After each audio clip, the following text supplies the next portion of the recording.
Hey, it's Ed. Welcome to another edition of Lessons from My Mentors. This one is about people, and this is both to all my friends generally, but for sure, both vendors slash partners, as well as on the provider side. And that is, you have to love people no matter what their title is, no matter what their influence is, no matter what their experience is. And I want to share a couple of examples of what I'm talking about because I see this all the time. People actually articulate this sometimes just in action, but a lot of times also verbally. And I'm always kind of like in shock a little bit. And I did it myself. And one of my mentors pulled me aside and shared with me why you might not want to be that way. And that's what's on my heart to share with you.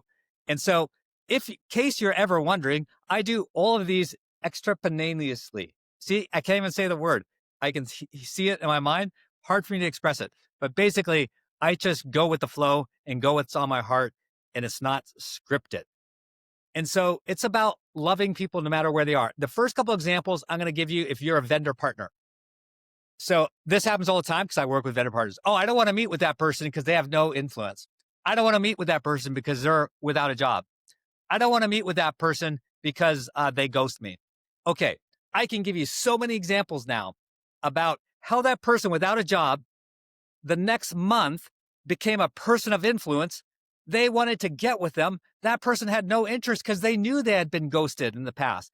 Literally 3 weeks ago at a dinner, the person that had been ghosted because he was without a job with tears in his eyes shares with the entire table that one thing he appreciated is the fact that whether or not he had a job was influential or not influential, he was always invited to the table.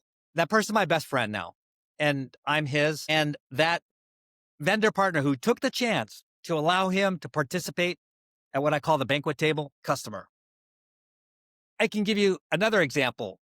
There was this account exec named Mark, and I was the buyer, and I wasn't buying. But Mark still gave me the sort of attention, perks that he did for his active client. He did this, just checking in my brain here, at least 5 years. All right, hear me when I tell you that. 5 years. You know what happened? We ended up doing an EHR selection, and he was in the mix. He was in the fold, and we did something with him. 5 years. Other people would have discounted me, my organization, after a year. He kept at it 5 years. Big dollars here. So even if it's small dollars, same principle. But in that example, that was $100 million more than that. All right. On the personal side, too, is like, I'm not going to accept that LinkedIn request because who is that? Well, they're just a student, or they're just an analyst. They're just a manager. Well, guess what? That person may become next year's or 10 years CIO. One of the project managers that was on my team in New York City Health and Hospitals is the CIO today of Cleveland Clinic. Probably no vendors paid her attention back in the day. I guarantee you. Now she's CIO and everyone wants to speak with her. Imagine if you had formed the connection back then with her now.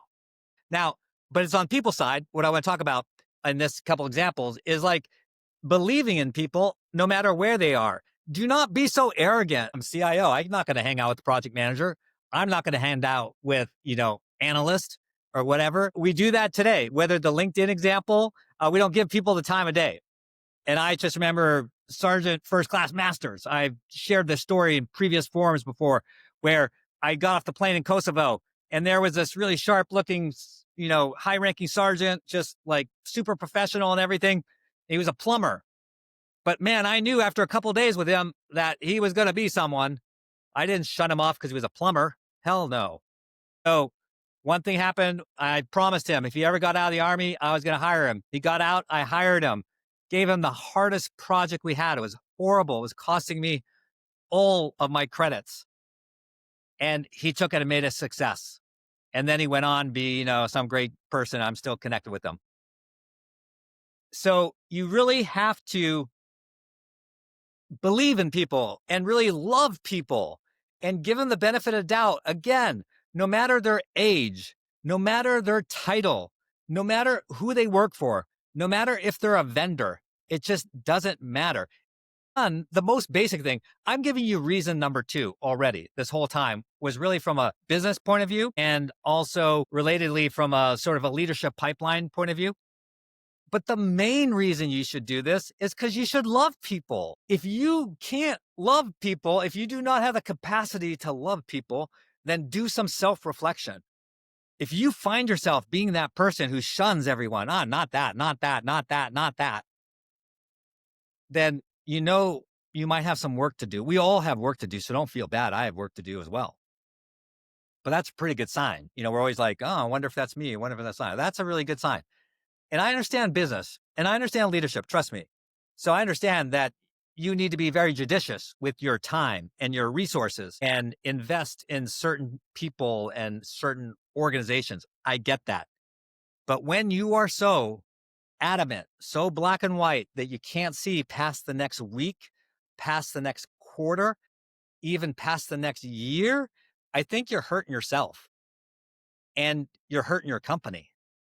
So love on people and then see how you might interact with them, how that might change you. So again, if you're just a leader, maybe in a provider organization, give that person a shot. I call it, I've shared my music video with you before called Give the Kid a Chance. And so give them a chance. Allow them to grow. Someone gave you a chance. Never forget that. So give people a chance. Help them. And then if you're a vendor, again, don't shun people, especially when they're not in a role, right? You've seen it. We all go through this. Something happens. There might be a firing, there might be a layoff, a riff of some sort. Don't shun that person. Again, not only is it bad for business, but it's just bad for the heart. I think the more time you do this, the more callous, if you think of a callus, on the heart or fat that builds up on the heart and then causes blockage in your veins and calcium and all that kind of stuff. Think of it like that. I think the more we become like that, the more we become like that. So how do you reverse it without medication? It's just love on people. Just open your heart and just like, man, what would it be if I were in their shoes? And maybe that's why I'm wired the way I am in part is because I was that person. In fact, in some roles, I still am that person, but I was that person everyone ignored. Everyone shunned. Oh, who is he? Some little German kid and wearing lederhosen and stuff. Or who is he? He's just private. I mean, I was a private man working with all these generals and stuff. There's a couple exceptions, and I'll never forget those people. And I would die easily for them in the field of battle, easily. And so people did that for me. They shunned me. But then I had those mentors who pulled me up, who believed in me before I believed in myself, who saw something in me that I could never see, who were willing to make that investment and be my friend. And same with vendors who knew I wasn't buying. They knew I wasn't buying, but they still treated me human.